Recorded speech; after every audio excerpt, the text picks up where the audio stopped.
Hi hello friends, welcome to நினச்சா சாப்பிட்லாம் kitchen. இன்றைக்கி என்ன ரெசிபி பார்க்க போகிறோன்னா அரிசி பருப்பு சாதம். வாங்க ரெசிபிக்குள்ளே போகலாம். வாங்க என்னென்ன பொருட்கள் தேவைன்னு பார்க்கலாம். தக்காளி நான் ஒரு 5 பழம் எடுத்திருக்கேன். இந்த மாதிரி நீளமாக கட் பண்ணி வச்சுருக்கேன். 2 பெரிய வெங்காயம் எடுத்திருக்கேன், அதையும் நீளமாக கட் பண்ணி வச்சுருக்கேன்.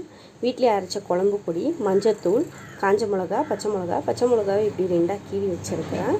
எண்ணெய், கடுகு, சீரகம், உப்பு தேவையான அளவு, பூண்டை நசுக்கி வச்சுருக்கேன், கருவேப்பிலை. வாங்க இப்போ கேஸ் ஆன் பண்ணிவிட்டு ஒரு குக்கரை வச்சுக்கலாம். எண்ணெய் ஊற்றிக்கலாம். உங்களுக்கு எவ்வளோ எண்ணெய் தேவையோ அவ்வளோ எண்ணெய் ஊற்றிக்கோங்க. பாருங்கள், எண்ணெய் காஞ்சிருச்சு. இப்போ கொஞ்சம் கடுகு போட்டுக்கலாம். பாருங்கள், கடுகு வெடிஞ்சோடனே சீரகத்தை போட்டுக்கோங்க. நசுக்கி வச்ச பூண்டு, கருவேப்பிலை.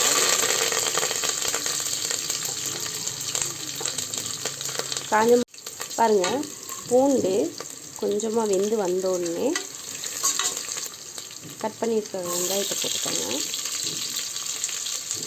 வெங்காயத்தை நல்லா வதக்கிடுங்க. நல்லா வதங்கட்டும். அந்த வெங்காயம் வதங்குற அளவு கொஞ்சமாக உப்பு போட்டுக்கோங்க. பாருங்கள், வெங்காயம் கண்ணாடி பதம் வதங்கி வந்தால் போதும். இந்த ஸ்டேஜில் கட் பண்ணி வச்சுருக்கிற தக்காளி போட்டுக்கோங்க. போட்டு நல்லா கிண்டி கொடுங்க.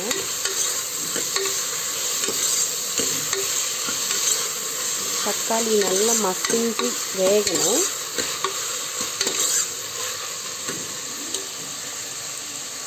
தக்காளி இப்படி நசுக்கி விடுங்க. தக்காளி இந்த ஸ்டேஜில் வெந்து வரணுன்னே ஒரு ஸ்பூன் மஞ்சத்தூள் போடுங்க. இந்த ஃபுட்டுக்கு இதுதான் ஹைலைட் கலரு. இப்போது இந்த ஸ்டேஜில் குழம்பு பொடி போட்டுக்கலாம். அதுக்கு தேவையான அளவு தண்ணி ஊற்றிக்கலாம். இப்போது இதுக்கு தேவையான அளவு உப்பு. இப்போ தண்ணி ஒரு கொதிச்சு வரட்டும். அப்புறமா அரிசி போட்டுக்கலாம். நுரக்கட்டி நல்லா தண்ணி கொதிக்குது.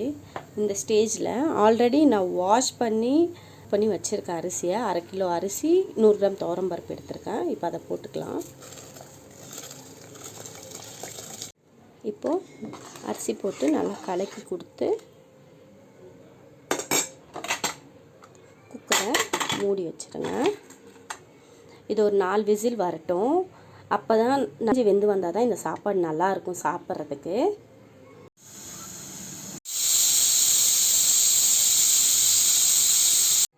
வாங்க இப்போ குக்கர் ஓப்பன் பண்ணி பார்க்கலாம். வாவ், பார்த்தீங்களா எவ்வளோ அழகாக அரிசி பருப்பு சாதம் ரெடி ஆகிருக்கு. வாங்க ஒரு சர்விங் பவுலுக்கு சர்வ் பண்ணிடலாம். இப்போது மேலே கொஞ்சம் கார்னிஷிங்க்கு கொத்தமல்லி வச்சுக்கலாம். பார்த்தீங்களா எவ்வளோ டேஸ்டியான குவிக்கான ஒரு அரிசி பருப்பு சாதம் ரெடி ஆகிடுச்சு. இந்த ரெசிபி பிடிச்சிருந்துச்சின்னா கீழே தெரிகிற பெல் பட்டனை ப்ரெஸ் பண்ணி எங்கள் சேனலை சப்ஸ்கிரைப் பண்ணுங்கள், லைக் பண்ணுங்கள், ஷேர் பண்ணுங்கள். ரெசிபி செஞ்சு பார்த்துட்டு பிடிச்சிருந்துச்சின்னா கமெண்ட் பாக்ஸில் கமெண்ட் பண்ணுங்கள். தேங்க்யூ.